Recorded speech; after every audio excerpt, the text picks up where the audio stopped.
Welcome to the sacred Egyptian order. Today, we explore a mysterious and controversial chapter in the earliest days of Egypt's history. A time when a single ruler, Pharaoh Nynetjer, may have made one of the boldest political decisions ever recorded, splitting the kingdom of Egypt in two. This wasn't civil war. This wasn't foreign invasion. According to some scholars, it was a calculated move to manage a nation on the brink of collapse. Who was Nynetjer? Why did he divide the land? And what legacy did he leave behind in the shadows of the Second Dynasty?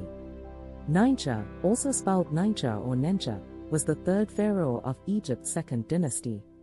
He ruled during a time of great change, just after Egypt had recently been unified under the first kings like Nama and Dja. His rule is believed to have lasted over 40 years, one of the longest reigns in early Egyptian history. Yet despite the length of his reign, we know very little about his life. What we do have are clues, fragments of stone inscriptions, and royal annals that hint at something unusual, a decision to split Egypt into two separate realms. According to the ancient Egyptian king lists and interpretations of the Palermo Stone, Nynetjer may have been faced with overwhelming problems, political unrest, administrative overload, and possibly even famine. The kingdom was young. The bureaucracy was still forming. Managing both Upper and Lower Egypt under a single central authority may have become impossible. Some scholars believe Nynetjer divided the country not out of weakness, but as a strategic administrative reform, temporarily creating two seats of power to maintain order and stability. The Palermo Stone, a crucial ancient record, lists his regnal years and festivals. At a certain point, the record seems to go silent, or splits. This gap is what led Egyptologists to propose the dual kingship theory. After Nynetjer, the historical record becomes murky.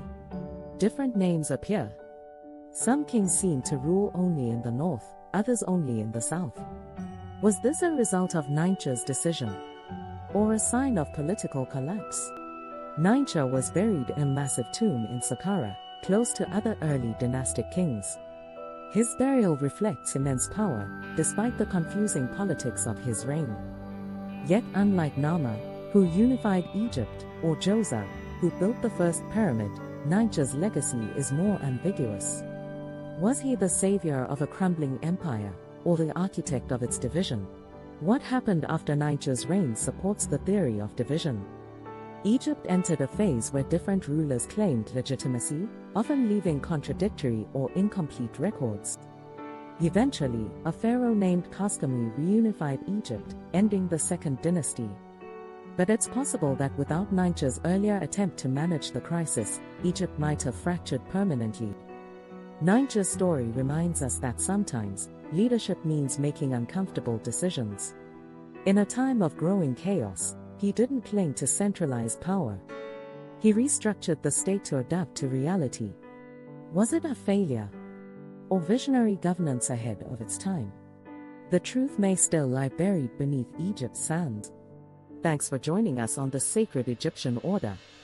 Let us know in the comments, do you think Nynetjer was a brilliant reformer, or did his actions spark a dangerous precedent? Don't forget to like, subscribe, and share this journey through Egypt's forgotten history. More mysteries await in the desert sands. Stay curious, stay powerful.